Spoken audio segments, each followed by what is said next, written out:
Hello, good morning, सुप्रभात मेरे सहकर्मियों। एमएस में आपको दिल खोल कर स्वागत है। आज हम फिजिक्स देखेंगे। फिजिक्स का एक टॉपिक है अनंत विस्तार के समतल आवेशित चादर के कारण विद्युत क्षेत्र की तीव्रता। इधर ध्यान दीजिएगा, अनंत विस्तार के समतल आवेशित चादर के कारण विद्युत क्षेत्र की तीव्रता ज्ञात करना है। ये वीवीआई क्वेश्चन है, ये एग्जाम में भी पूछा हुआ है। कभी पूछा जाता है कि समतल चादर, कभी गोलीय, कभी कुछ करके, यानी कि गॉस के थ्योरम के ये क्या अनुप्रयोग है, गॉस के प्रमेय का अनुप्रयोग है। तो आपसे पूछा जाता है कभी समतल कभी गोलीय, इस तरह करके क्वेश्चन पूछा जाता है। तो ये पूछा हुआ भी क्वेश्चन है, यानी कि ये वीवीआई क्वेश्चन है, आपके परीक्षा में भी आ सकता है। तो आप इसको अच्छे से समझिएगा। तो अब हम इसको सॉल्यूशन करते हैं। देखिएगा, क्वेश्चन है अनंत विस्तार के समतल चादर। समतल चादर सबसे पहले हमको बनाना होगा। तो देखिए, समतल चादर बनाते हैं।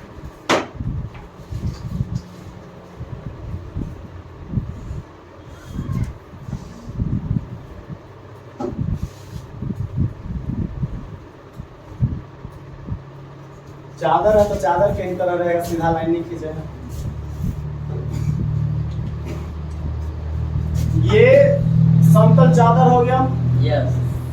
समतल आवेशित चादर करा, हम चादर बना लिए। समतल है यानी कि समतल यानी कि 2D ना।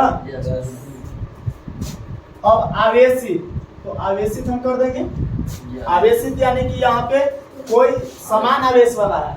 तो समान आवेश यानी कि एक ही आवेश, एक ही आवेश यानी कि प्लस प्लस प्लस, और भी धनावेशित है। क्या है? धनावेशित है। तो हम समतल चादर बना लिए, धनावेश कर रहे हैं, कोई दिक्कत नहीं ना। यहाँ पे जो क्वेश्चन है उसी को हम लोग कर रहे हैं। आवेश कर लिए, इसका नाम दे देते हैं ये पी क्यू आर एस। हमको माना कि लिखना होगा कि माना कि एक समतल चादर पी क्यू आर एस है जिसमें धनावेशित आवेश उपस्थित है या स्थित है। अच्छा, ये कर लिए। अब इसके बीचों बीच हमको क्या निकालना है? विद्युत क्षेत्र की तीव्रता। तो विद्युत क्षेत्र की तीव्रता निकालना है किसी बाह्य बिंदु पर ना, बाह्य बिंदु पर निकालना। तो यहाँ पे बिंदु मान लीजिए क्या है? बिंदु P है, बिंदु P है, और यहाँ पे बिंदु P डैश है ना। अब ध्यान दीजिए, तो यहाँ से क्या करते हैं? एक बेलन खींचते हैं।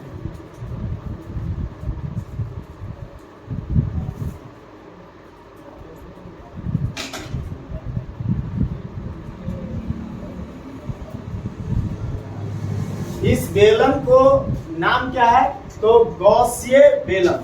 कौन सा बेलन हो जाएगा? गॉसियन बेलन। इसका नाम है गॉसियन बेलन। गॉसियन बेलन। सबसे पहले क्या किए? तो पी क्यू आर एस एक समतल चादर बना लिए जिस पर एक समान प्रकार का धनावेशित उपस्थित कर दिए, धनावेशित प्लस प्लस कर दिए। इसके बाह्य बिंदु क्या है? तो एक बिंदु P है और दूसरा बिंदु P डैश है। अच्छा, यहाँ पे एक हम गॉसियन बेलन बना लिए। कौन सा बेलन है? गॉसियन बेलन बना लिए। गॉसियन बेलन। यहाँ पे देखेंगे कि विद्युत क्षेत्र की तीव्रता क्या होता है? E डैश E सदिश होता है। यहाँ पे विद्युत क्षेत्र की तीव्रता क्या हो जाएगा? E सदिश। विद्युत क्षेत्र की तीव्रता E सदिश हो गया।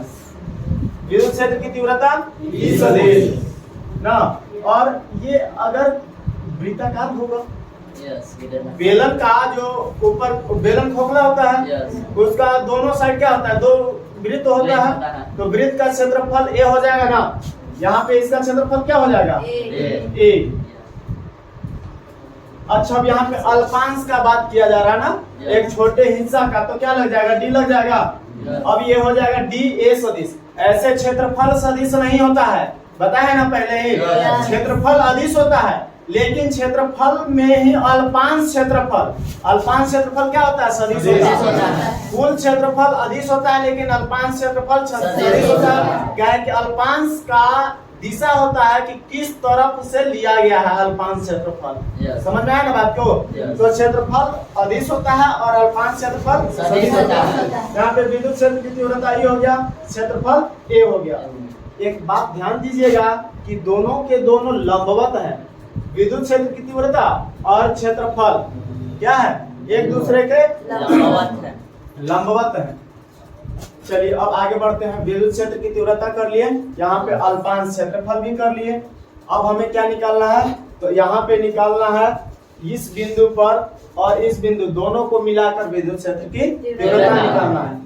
तो लिखेंगे माना कि फिगर हम बना लिए। आप भी एग्जाम में अगर क्वेश्चन पूछा जाए आपसे तो अच्छा से पहले फिगर बना लीजिएगा, क्या कि फिजिक्स में या बायोलॉजी में जहां भी फिगर का अगर क्वेश्चन आता है तो फिगर से भी नंबर 1 नंबर या 2 नंबर जो भी होता है उसको मिलता है। ठीक है, तो अब हम लिखेंगे माना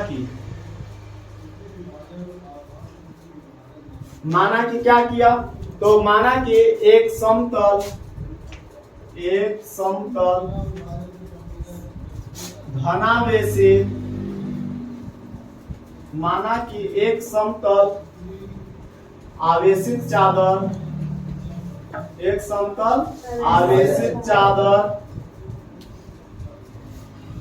PQRS खींचा जिस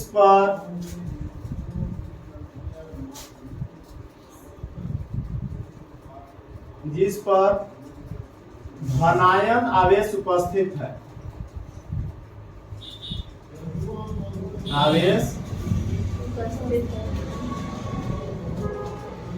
जिस पर धनायन आवेश उपस्थित है, जो हम किया वही लिख दिए। इस पर एक गॉसियन पृष्ठ खींचे, जो एक बिंदु P और दूसरा बिंदु P' है, और इस पर क्या विद्युत क्षेत्र की तीव्रता E और अल्पांश क्षेत्रफल dA सदिश है,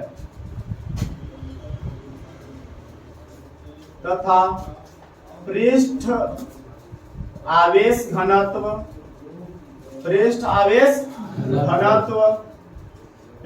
घनत्व सिग्मा होता है ना, जिसको सिग्मा से दर्शाया जाता है। पृष्ठ आवेश घनत्व सिग्मा बराबर Q बटा A। ये Q क्या है? तो Q आवेश है, A क्या है? तो क्षेत्रफल है। यानी कि एकांक क्षेत्रफल में, इसको ऐसे ही पढ़ा जाता है, एकांक क्षेत्रफल में उपस्थित कुल आवेश की मात्रा को या के अनुपात को क्या कहा जाता है? पृष्ठ आवेश घनत्व कहा जाता है। एकांक क्षेत्रफल में, मान लीजिए एकांक क्षेत्रफल यानी कि 1 मीटर स्क्वायर में जितने भी आवेश उपस्थित होंगे उसी के अनुपात को अनुपात को क्या कहा जाता है? पृष्ठ आवेश घनत्व कहा जाता है। पृष्ठ आवेश घनत्व भी समझ में आया?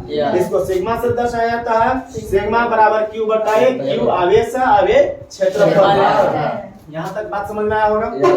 अब देख लीजिए, यहाँ पे विद्युत क्षेत्र की तीव्रता यहाँ भी E सदिश होगा, यहाँ भी E सदिश होगा, यानी कि दोनों तरफ का विद्युत क्षेत्र की तीव्रता होगा। अब दोनों को हमें जोड़कर निकालना है। अब विद्युत क्षेत्र की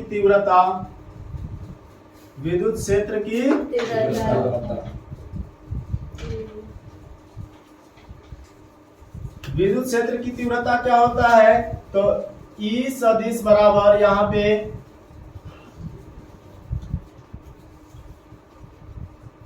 हाई E बराबर क्या होता है बताइए आप लोग? विद्युत क्षेत्र की तीव्रता फाई बराबर ED होता है ना, लेकिन हमको दोनों साइड का निकालना है ना जी।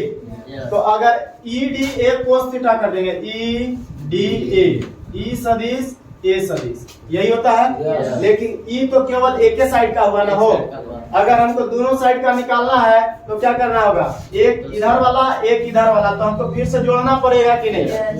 तो यहाँ पे लिखेंगे अब विद्युत क्षेत्र की तीव्रता फाई बराबर EDA प्लस EDA। क्या ये होगा? होगा ना? अब क्या करेंगे? तो यहाँ पे कौन सा प्रोडक्ट है? Dot product. अब हम जानते हैं कि अगर डॉट प्रोडक्ट सदिश हटता है तो cos थीटा लगता है। तो क्या कर लेंगे? हाई E बराबर समाकलन किसके सापेक्ष समाकलन कर रहे हैं? तो क्षेत्रफल के सापेक्ष। किसके सापेक्ष? अब दोनों को क्या करेंगे? अभी क्षेत्रफल नहीं करते हैं, समाकलन अगर में लगाएंगे। यहाँ पे क्या कर लेते हैं? सबसे पहले डॉट प्रोडक्ट को हटा लेते हैं। दिक्कत है ना, मिलाने लगा फोन आ रहा है ज्यादा, छोड़ दे। ठीक है सर।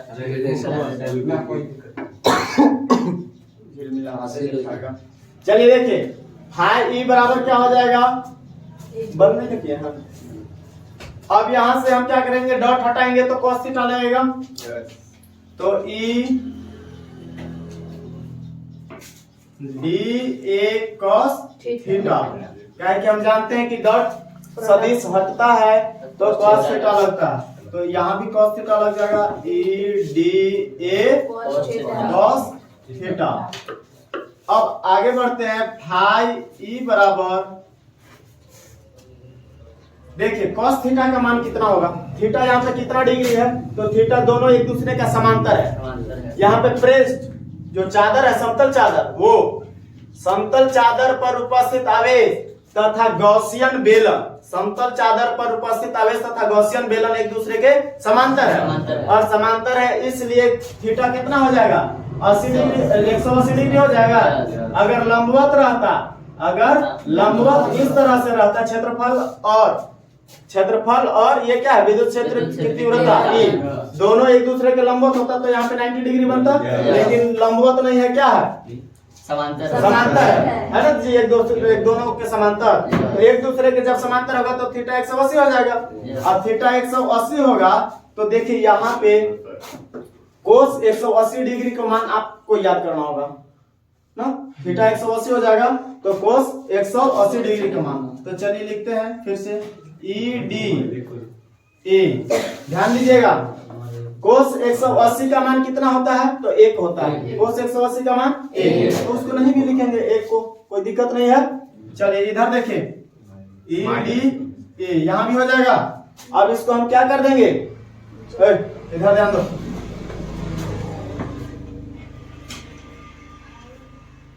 फाई ई बराबर E D A plus E D A.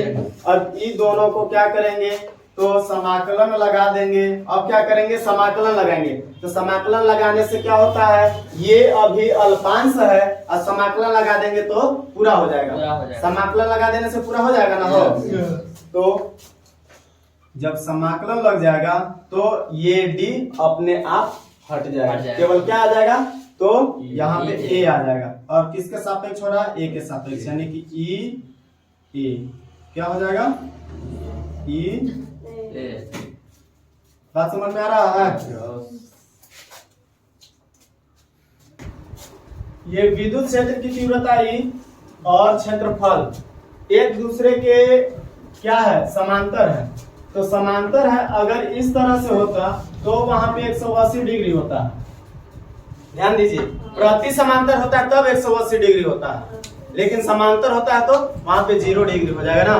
प्रति समांतर में 180 और समांतर में 0 और लंबवत में 90। तो यहाँ पे 0 डिग्री बन रहा है, मिस्टेक हो गया। यहाँ पे थीटा की जगह पर कितना डिग्री? 0। और कोस 0 के मान कितना होता है? 1 होता है। कोस 0 का मान 1। तो यहाँ पे हम कोस 0 के जगह पर 1 रख देंगे, तो 1 से गुणा करने पर कोई चेंज नहीं होगा। यहाँ पे भी कोस 0 के जगह पर 1 और 1 रखने से कोई बदलाव नहीं होगा। अब देखिए यहाँ पे ये क्या है? डी यानी कि अल्पांश है। तो अल्पांश को अगर हम हटाएंगे तो समाकलन और अल्पांश दोनों क्या हो जाता है? खत्म हो जाता है। समाकलन और अल्पांश, समाकलन और अल्पांश दोनों के दोनों क्या हो जाता है? खत्म हो जाता है। तो समाकलन ये और अल्पांश ये दोनों क्या हो गया? खत्म हो गया। तो क्या बच जाएगा? फाई ई बराबर ई ए प्लस ई। फाई ई बराबर ई ए प्लस ई ए हो गया ना। और फाई ई बराबर, चूंकि लिख लेते हैं, फाई ई बराबर क्या चीज होता है? क्यू बटा एप्सिलॉन नॉट। फाई बराबर क्या होता है? क्यू बटा एप्सिलॉन नॉट। अच्छा, यहाँ पे आप क्या कर दीजिए? समीकरण 1 इसको बना दीजिए। फाई बराबर ई ए प्लस ई ए क्या हो जाएगा? समीकरण 1। अब इसके बाद देखिएगा फाई ई बराबर होता है क्यू बटा एप्सिलॉन नॉट। कैसे? तो गॉस के प्रमेय से। किससे? गॉस के प्रमेय से। गॉस के प्रमेय से। अच्छा, फाई ई बराबर क्यू बटा एप्सिलॉन नॉट। यस। यहाँ पे भी फाई ई बराबर ई ए प्लस ई। इसको हम ये भी लिख सकते हैं फाई ई बराबर 2EA। फाई ई बराबर 2EA लिख सकते हैं ना।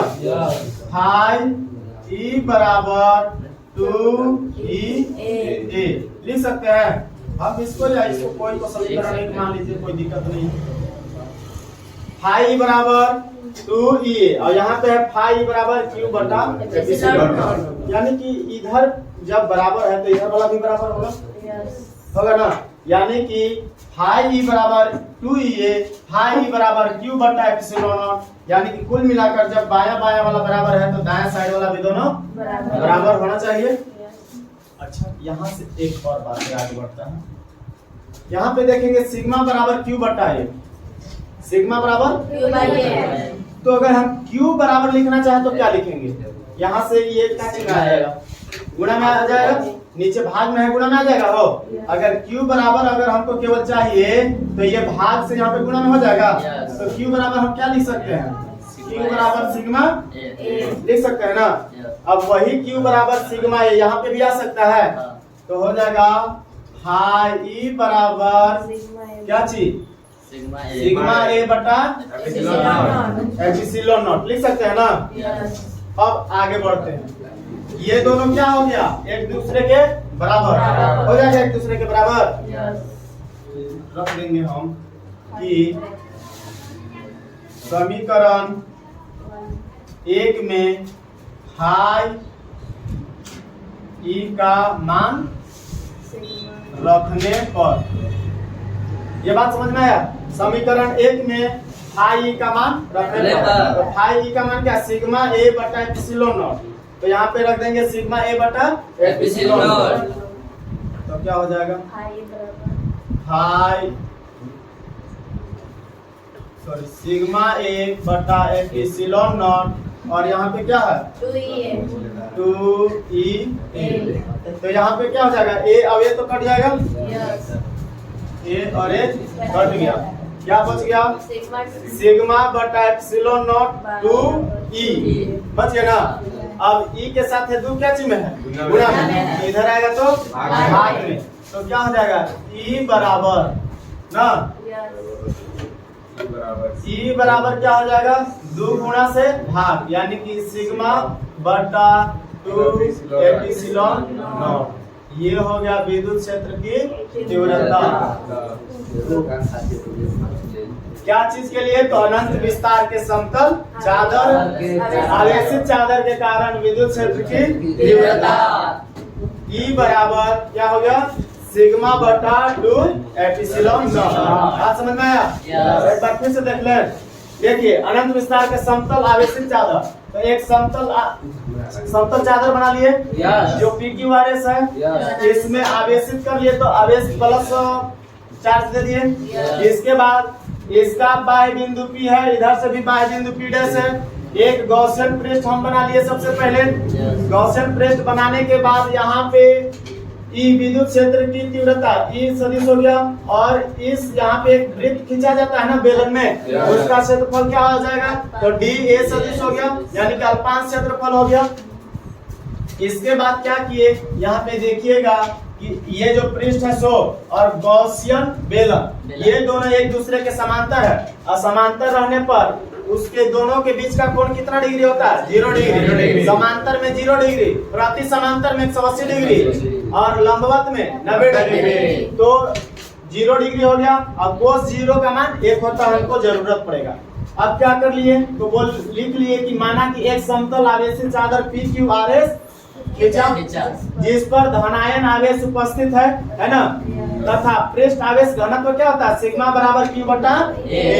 ये हमें जरूरत पड़ेगा Q बराबर सिग्मा A। Q और यहाँ पे A क्या हो गया? गुणा में आ गया। तो Q बराबर सिग्मा A।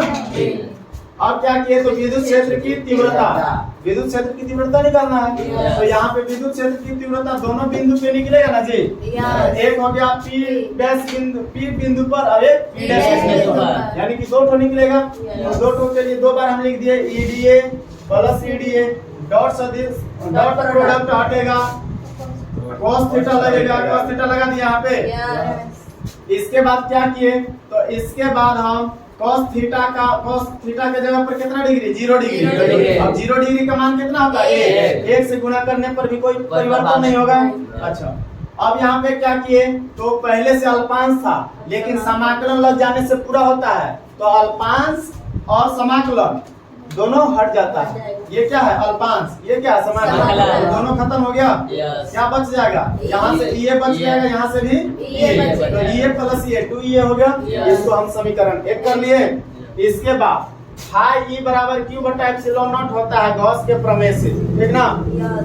तो फाई ई बराबर सिग्मा क्या कर लेंगे यहाँ पे फाई ई बराबर सिग्मा ए बटा एप्सिलॉन नॉट। कैसे वो कहां से लिखें, यहाँ पे देखिए Q का मान, यहाँ पे आ जाइए Q का मान रखे, Q का मान क्या रखे सिग्मा ए। तो यहाँ पे सिग्मा ए, इस Q का मान यहाँ से हम रख दिए सिग्मा ए बटा एप्सिलॉन नॉट।